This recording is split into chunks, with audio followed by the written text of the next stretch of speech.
Welcome to The Longer Game, the only show that's dedicated to the future of retail. We bring on real-life people in the retail industry. We talk about their experiences, we share their stories, we apply it to what's currently going on in the market, and we look towards the future of retail. You could say it's Retail Reimagined.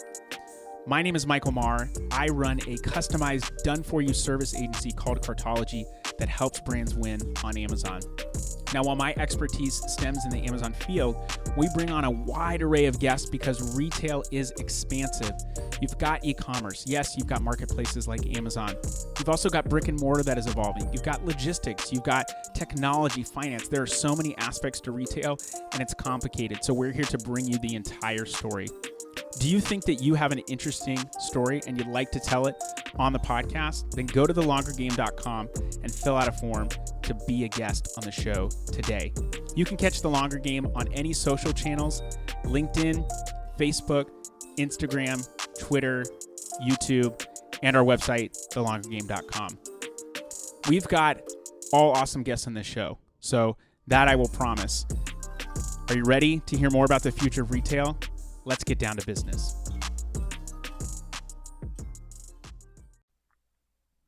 Welcome, everybody, to The Longer Game. We are back, another episode to talk about the future of retail. I'm not saying we have a crystal ball, but we're talking with people who are knowledgeable in the retail industry, very broad perspective, or maybe diverse perspectives, I should say, across different areas. And today I have with me Andrew Neelon, who is founder and CEO of OneRec. And OneRec is a platform that helps lower the barrier to entry for offline retail. I'm going to let him explain it way better than I probably could. So welcome to the show, Andrew. How are you doing, man? Good, thanks. And thanks for having me on here. And great to see you digitally after bumping into you at Shop Talk. Yeah, and this what's Um, funny is this will air, like months after that. But yes, we did have a chance to meet beforehand, which makes you, I told you earlier, like one of five. So you're in the Longer Game Hall of Fame. I just started that right now. Amazing. Yeah, so OneRec, I started it with the goal of really leaning into the experiences I've had over my career, helping to open stores for digital brands in-house. And so the OneRec really stands for, at this point, Retail Expansion Community. And so the goal is to help to lower the barrier to entry for offline retail in three different ways, each with a little bit of a different level of engagement. So the first is with content. So I have a newsletter called Clicks to Bricks, the Playbook, and I do very deep dives into tactical frameworks, strategies, and even just share templates that have been modified, but templates that I've used in my past to help figure out where to open stores, how to track deals, how to monitor and evaluate stores, things like that. I just recently launched in beta a community platform. So think kind of Fishbowl meets Reddit meets LinkedIn, and with a little bit of an element of like Coursera, where there's a lot of guides, templates, white papers, things like that. That is quite the baby Um, you've got going on there. yeah, it took a while, and I went through 4 or 5 different iterations, and just kept trying over and over. And it wasn't until honestly February that I finally developed something. I was like, okay, this actually feels pretty good. So just launched that a couple weeks ago, which has been awesome. And then lastly, consulting, which is pretty straightforward. Roll up my sleeves and get into your business and help you figure out where, when, how, why to open stores and everything about retail.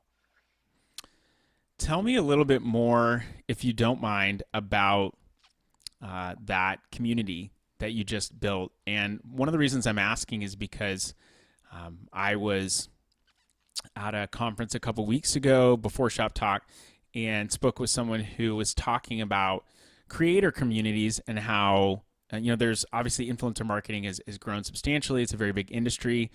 My personal thought, this is a very long question, by the way, but my personal thought is that I think influencer marketing I feel like it can continue to grow, but it's going to evolve, and it's not just going to be influencer only, because I think people are starting to realize, just like with Facebook or any social media platform, like you're getting served ads. They get kind of used to that. They adjust to that. They know that certain content is sponsored. And so there has to be a level of authenticity. And I think there are a lot of opportunistic people, which I'm not opposed to being opportunistic, but there are a lot of people in the Amazon community that say, I'm a consultant or I have an agency and we can help you with Amazon. And it turns out they really can't. I'm opportunistic in the way as an entrepreneur where I'll like put my money where my mouth is and say, I'm willing to spend money on this thing if I say I can do it. Maybe I won't ever do it again, but I'm going to make sure that I, fulfill that promise. So I feel like influencer marketing, it's going to have to change a little bit, or the current iteration is going to die off. And when the person I spoke with talked about how creator communities where you're bringing these creators in, and it could be the brand itself, or it could be, someone that's outside the brand that they're creating, and they're pulling people in, and providing value is kind of a broad term, but it's doing more than just influencing people. It's creating this whole ecosystem. So what you said sounds somewhat similar to that. So I'd love to hear more about that and how that you feel like that applies to retail. Yeah, totally. So, I mean, I think the concept of communities has, in retail especially, it's been around for ages, and I think more so in the context of building community environments around your stores. And I think with the rise of e-commerce and with especially COVID, communities could no longer really be in person.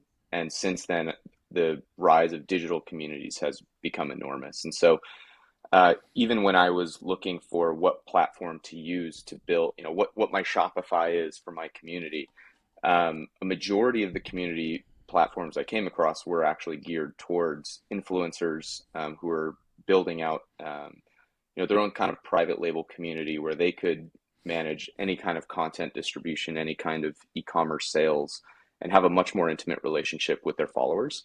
I think that is going to only get bigger as people have really been conditioned because of COVID to really lean into digital platforms. And, whether it's Slack or Zoom or otherwise, I think communities will be a much bigger part of marketing and also professional associations, which is effectively what I'm trying to lean into. And so it's been really interesting to see, and whether it's Circle, Tribe, I'm using a platform called Scale Growth. There's a lot of options out there that I think are effective, whether you're building a professional association or kind of B2B community like I am, or whether you're trying to build a community to really just lean into your customer base and have just a much better direct relationship with them. Andrew, when are robots going to take over the world? I'm just kidding. With AI now, Skynet is around the corner. What's funny is the podcast that is going to air before this, it was the first time I talked about generative AI, and honestly, when people were talking about it, I don't even want to say the main one because I just feel like I've heard the name so many times, but when people first talking about it, I was like, okay, and like I get it, it's something new and it's exciting, and it's just exploded everywhere. But you bring up a great point. The reason I said that is because you bring up a point about community, and people for the longest time are worried about robots taking over the planet and becoming these sentient beings. Which, secondary plug for, I said this on the last podcast too, but that movie Her that has Joaquin Phoenix in it. I don't know if you ever saw it. Crazy. I've seen pieces of it. Oh, you need to go and watch the whole thing. I'll give you your money back if you don't like it. I'll buy your Netflix subscription for a month or something. It was so crazy. But people are worried about robots taking over, and I've made parallels to like Industrial Revolution when machines came out and started taking over, basic assembly line jobs or things that were very mundane, and maybe even doing them with better precision. And of course, there's a need for items that are handcrafted or handmade. People are definitely going to buy something because it's like, it was made by hand in the U.S. or whatever the case might be. So there's still a place for that. But people are worried about machines taking over. But a lot of times they take over more mundane things, and it allows for like the person, the creator, the one that has the strategy that can look into the future. That's not what AI does, or at least not what it's currently doing. It really is like an amalgamation of all these past experiences and data and putting it together. And it's cool to see generative AI, work. But community is so essential to humans, and so that Totally. really shaped. I think new kids that were not in school and then had to go to school after COVID hit. I mean, that changed how they interacted with people. It shaped a lot of their experience. And I think communities are still so super important. I mean, like, my business is digital, so I could, never leave my office at home here. And I would always, potentially have something, but like meeting you at Shop Talk was, different experience. It was different, building community. So I'm curious. I think it's a like very wise of you to think about building that community. I've also noticed that more people seem to be excited about getting back to like a conference or a trade show or something in person, because we need that human to human experience. So I don't think that'll ever go away. But maybe we just leverage technology to, like you're using, build a platform to create engagement and community. Yeah, absolutely. I think technologies, if used in the right ways, it's not really going to replace humans. It will augment them. And technology, I think, will replace people who don't know how to use technology. And I think with the rise of AI, with the rise of everything being artificial, like, eventually there's probably going to be not just, chatbots, but digital avatars that are also chatbots that look real, and you'll never know if they're actually real or not. And I think with Oh, I the can't rise wait of till AI, that. with the rise of I mean, there's already technologies where you can type in a script and it'll have an avatar that talks and looks like a real person. You can tell it's fake, but I'm sure it's going to get really good soon. And I think with all of that, there's going to be the rise of not just platforms to verify authenticity and real humans through the internet, but also just a rise in the value of having human interactions and validating authenticity. And so I think, bring it full circle back to the community. I think the concept of communities, the concept of knowing that you're talking to a real person through a digital Zoom or whatever it is, will only become more important. And I was talking to somebody, I forget in what context, but they're building out a software that basically, the CAPTCHA buttons to Yeah. verify you're human. There's, AI will eventually be able to do that on its own if given the opportunity.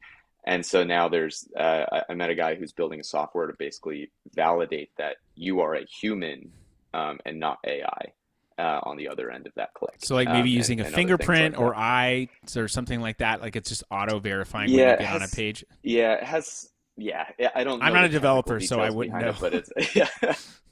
But the fact that that is, an area that people are investing dollars in is both exciting but also pretty scary. One of the I was talking with someone last night about AI, and I downloaded a bunch of apps on my phone and started asking him different questions to see which one was the best.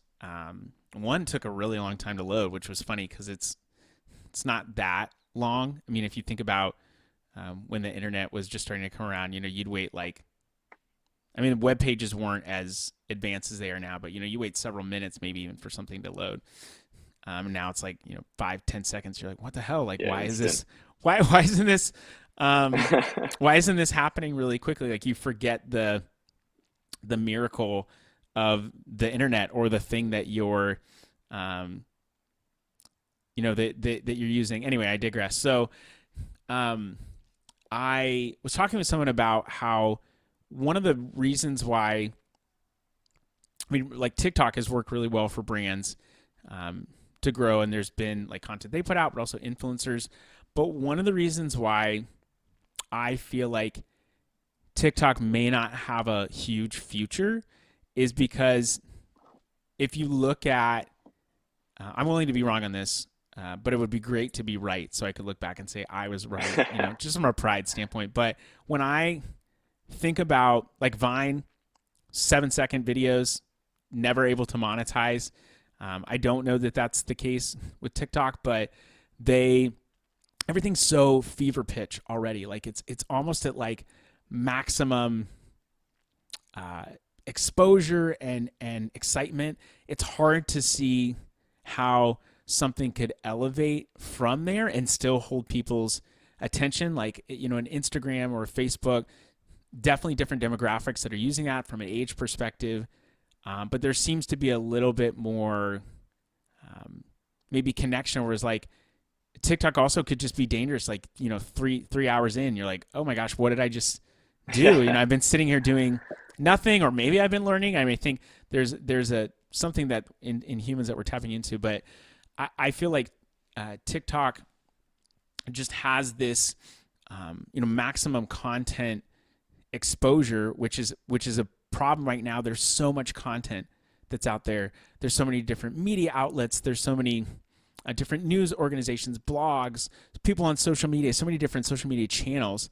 This is again a very long statement or thought here, but it's generative AI is going to allow for even more content to be created. And so I think that will put a premium, just like in-person interactions are still very, very needed. I think it'll put a premium on the content that still is very much has a human element to it. Like, you know, people could just spit out a bunch of content and use generative AI and then, you know, you're good to go. But the content that is human related is really, I think, going to be even more valuable. And I think people will be able to tell. Yeah, I mean it's funny you mentioned that. Since I've started writing my newsletter and putting together content on LinkedIn, I've started following other people who put out a lot of content on LinkedIn, and I'm realizing it's so clear that people are just taking what other people say, pumping it through some AI platform to reword it, and then putting it back out on LinkedIn. And it was really interesting for the first, I don't know, call it 3 months that I started really paying attention to those people. And then now I've just started unfollowing all of them. The content just doesn't seem authentic. It doesn't seem personal or unique. And it's very clearly recycled and regurgitated. And I think with that, in the same way that I think, to your point, people will value human interactions, authenticity, the same I think is going to be true with content as well. And but that said, you know, I think the age of text, generative AI content in text form, I think is maybe plateauing, but I think in video form is just beginning to rise, and I'm sure there's going to be some massive spike over the next, I don't know, call it 3 to 6 months before people start realizing, oh, this is very clearly not authentic content. By the way, I And do so want to I, say that this it'll be, podcast is sponsored by OpenAI. They will yeah.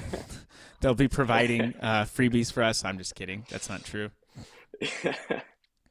We're actually just AI generated bots talking to each other right Oh now. man, that I actually think that would be funny. There was a show called like Sci-Fi Theater, and it was a bunch of like aliens and robots that were like watching movies, and they would comment on them and just like make jokes and laugh about it. I don't know. That could actually be kind of entertaining, like seeing Oh, a I bunch of definitely robots. Like, watch it. yeah, like I mean, I watched it, you know, a couple times.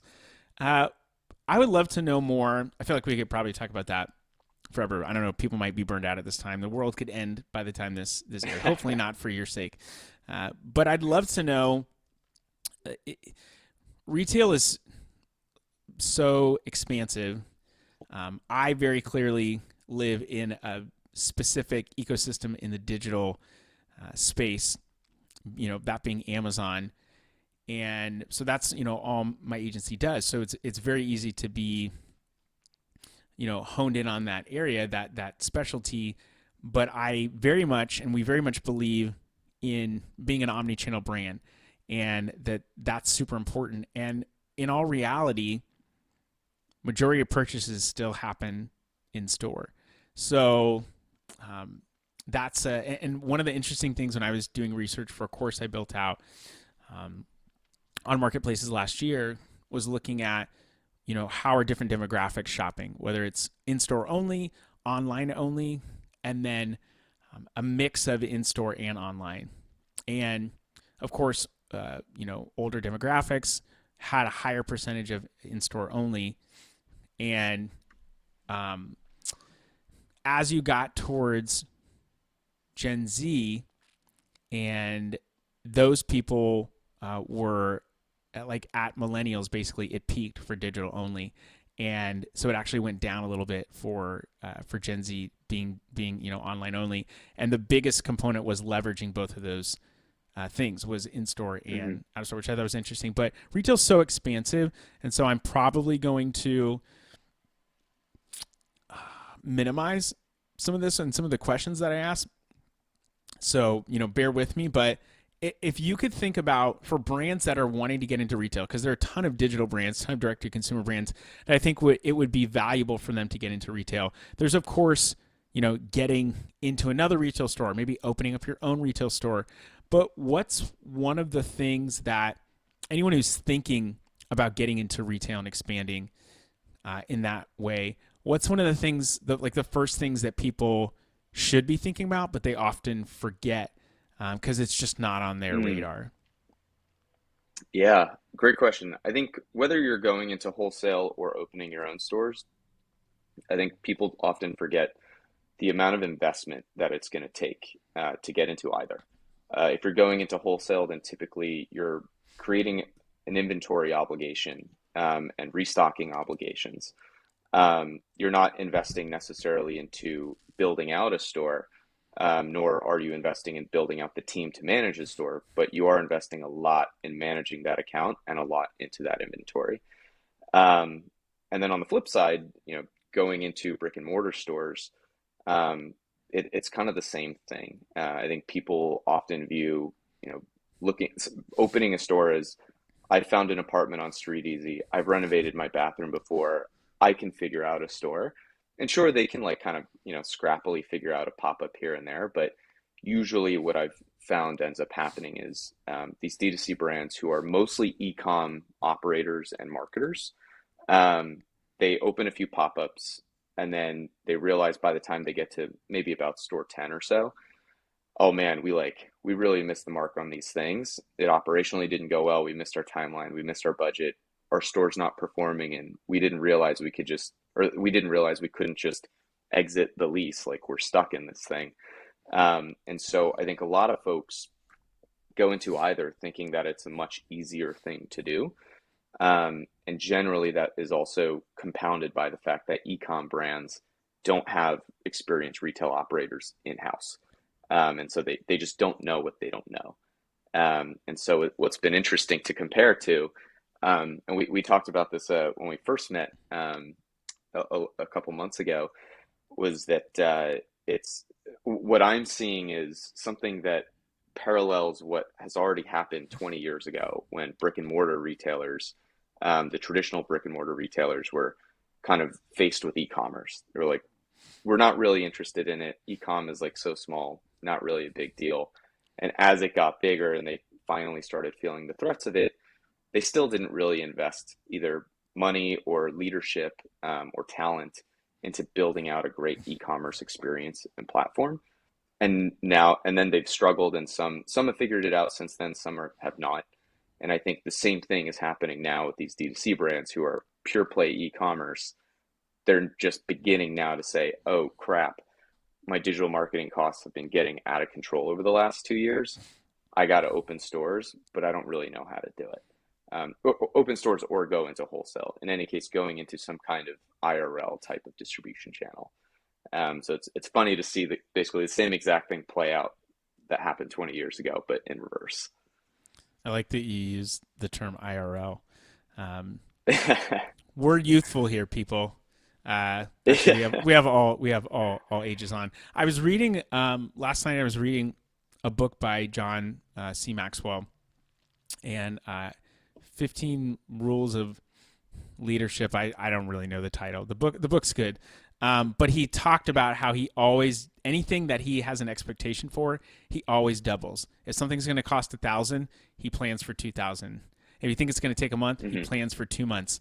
It seems like if people getting up on Amazon, which is, huge conversion rates, could be close to instant gratification, if that's not quick enough for them to get to profitability, because most people that launch and really are trying to do a true like growth strategy, they're not profitable, and people want to see profitability right away. I'm seeing less of that, so I can't even imagine knowing the infrastructure just from an inventory perspective that has to be built out for you to support, going into retail, be it wholesale or your own brick and mortar stores.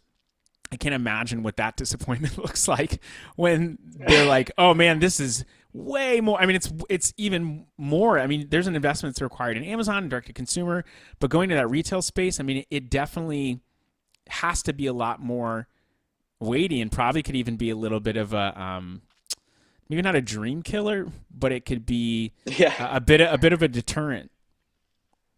Yeah, totally. And it's unfortunate because, it becomes a little bit of a self-fulfilling prophecy. If you don't put enough research, resources, time, and just careful planning behind it, then yeah, it's not going to look great. And if you're chasing the cheapest rent in town, you're not going to be in the best, trafficked spot.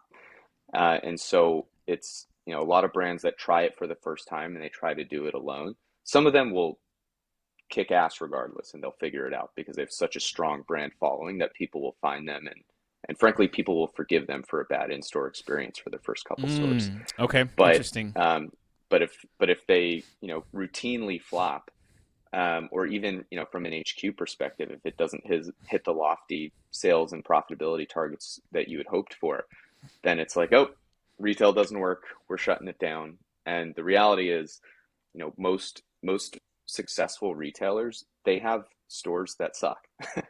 Not every, it's so hard to manage. And when you think about what makes a good store, there's a ton of internal factors, whether it's promoting the store across your marketing channels, staffing it with great talent, training that talent, filling it with the right inventory at the right time.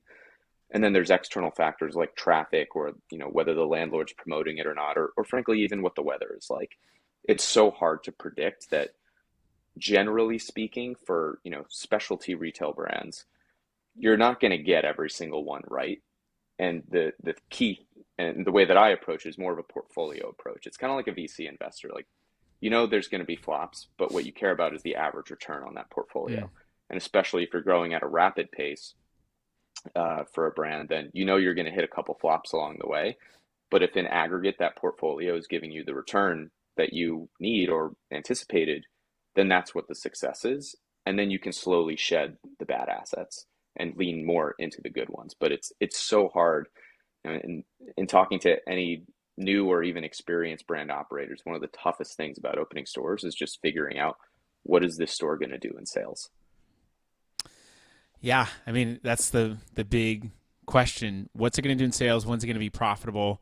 It's really hard to know until you've started, which is a difficult Yeah. place, to be, because it's like, how do I know what to plan for if I don't, I mean, there's so many levels to Mm-hmm. that, just So knowing much of what. it is circular. Yeah, like, okay, if you're a direct to consumer brand, we're going to spend this, $10,000 this month on advertising. Once you commit that, and if you know what you're doing, you can get some results and then say, okay, we could actually forecast that we could spend an additional 10 or 20, or like you could launch somewhere, get a really great return, and say, okay, well, now we've got additional money, we could actually spend more. But also, you could spend $1,000 as a beauty brand on Amazon on ads. And maybe it doesn't work the first month, which is highly likely it wouldn't. And you say, oh, advertising on Amazon doesn't work. Like, Right. it's so anecdotal that that self-fulfilling prophecy is real. Could a department store launch today and be successful, you think? Mm. I think I would say conditionally, yes. What are the conditions? I think the Let's build this conditions I out right think now, would need, Andrew. yeah, yeah. Let's build a business plan. So I guess I would start with what doesn't work about the current department store model, which is, I think when people go to stores, they expect a humanistic and personalized interaction, much in the same way if you go on Amazon, there's this personalized experience of recommended products. It's, not quite as humanistic as going into a store, but you can read reviews and it's kind of like you're interacting with other folks in some ways. So I think nowadays with that, when people go to stores, they expect a human one-on-one personalized interaction, but also balanced with the omnipotence of the internet. So if I talk to an associate at a store and they can't tell me, what the fabric of this t-shirt is made of, but I know that if I go to the website's PDP, I can find that, then I'm going to be disappointed. And I think the modern or the current department store model is you have understaffed locations. You probably have associates that frankly are not paid well enough, which means your experience as a customer isn't going to be good. And that's And your because it's an face. right, exactly. And I would also say that I think the store inventory model generally needs to be revisited. I'm personally a huge fan of showroom models because it means that the store associates don't have to spend time managing the inventory. The inventory is very limited, and maybe they spend a little bit of time cleaning every now and then and tightening things up or bringing in new merchandise, but they're spending most of their time focusing on you, the customer. And so I think if a department store can figure out a more curated selection of brands, honestly figure out how to do a showroom model version of that so I don't have to walk, miles within the department store to maybe find what I'm looking for and to have, the information of the internet available at my fingertips, whether that's like, I scan a QR code and I can read more about the product, or if the associate just knows everything about it and has just had really good training. I think those are kind of the keys to success. Like neighborhood goods is a good example of one that I think is, I don't know if their business is profitable or not, but I think as a customer, I really like their experience because they are kind of a more curated department store concept. It's mostly showroom model, and they have really good staff that knows their stuff. Have you heard of that new department store, Neelon's, that's opening? It's launching. It's launching now. So one of the things that I've thought about as retail evolves is that showroom model. It's how do you maybe have stock in the back that you can ship from, but that customers don't have to go through. But it's the curated experience. I love that you're talking about how it's curated brands. It's very specific. Nobody wants to walk through a Sears or I think a Macy's or JCPenney or just like there's a reason there are mall walkers at the mall because it's so big. You can get a workout in basically doing that. So it's not very efficient, and people are thinking about efficiency. So how do you take maybe even current real estate and turn it into something that could be more personalized? And I love what you said about omnipotence of the internet. Someone doesn't know about this fabric, and it's just like, I don't know, it's just this thing. Well, that's not a good experience. And like you said, I've got my phone to do that, so the interaction should be a little bit more. It should be Right. that human aspect, but you got to be knowledgeable too. I've been in retail before. It is not a fun place to be, especially when people take out their emotions on you. It should probably Yeah. be like a support group for retail. Like, hey, we're going to give you a therapist once a week where you guys can talk and vent to Yeah. this I mean, person because all the people are venting to you. yeah. I mean, it's yeah. I've worked in frontline retail as well, and it's yeah. People, yeah. It's not a great experience as the employee either in a lot of cases. And there's actually a Reddit channel called Retail Hell where a lot of frontline retail workers just talk about like, oh my God, this is the stuff I had to go through today. It's tough, and I think a large part of building a good customer-facing retail experience has to also be focused on building a really great employee experience. If your employees aren't happy, your customers aren't going to be happy. Absolutely. And that is where we will end it. I'm actually going to go look up. I don't really get on Reddit a ton, but but I do like it. And I am going to look up Retail Hell now because it sounds very interesting. But Andrew, thank you so much for coming on. If people want to find you, where would they look? Mexico, neighborhood goods, New York City? Where should people try and reach out to you if they want to Yeah. know more about what you're doing at OneRec? I'm in New York City, and check out onerec.co, and you'll see a little bit of everything of what I'm working on. And if you're a brand operator, join the community. Awesome. Well, thanks for coming on. That was the show, Thanks for everyone. having me. Yeah, of course. We don't do anything fancy to end it. We just say, boom, done. So thanks. Boom, done. All right, that was the show. What did you think? That was the longer game. We would love for you to share the show with other people and to leave us a review of the show. So go to iTunes, go to Spotify, you can go to YouTube, comment, leave a review, and share this on any social channels that you are active on and wherever you have influence. We want to share this story and stories like it to as many people as possible. Do you have a compelling story and do you want to come on the podcast and talk about it and you're in the retail industry? Then go to thelongergame.com, fill out a form, and we will contact you about coming on the show. You can find us on any social channels, Instagram, LinkedIn, Facebook, Twitter, and you can go to our website, thelongergame.com, to actually read all of these episodes in blog form in text, because we know not everyone's going to listen. This podcast is brought to you by my agency, Cartology. We are a customized, done-for-you service agency that helps brands win on Amazon. It is super complex selling on the Amazon Marketplace. We help simplify that for you. This podcast is also brought to you by Podcastify Me. They are a full-service podcast production company that designs podcasts around people who are paid for their advice. That is coaches. If you want someone to help create, strategize, and distribute your podcast to the masses, go to podcastify.me to find out more. I've so enjoyed that you've been a part of the conversation and that you've given of your time to hear these people's stories. We'd love for you to share. If you want to find out more, just go to thelongergame.com. Hope you have a great rest of your day. Stay blessed. And until next time, cheers.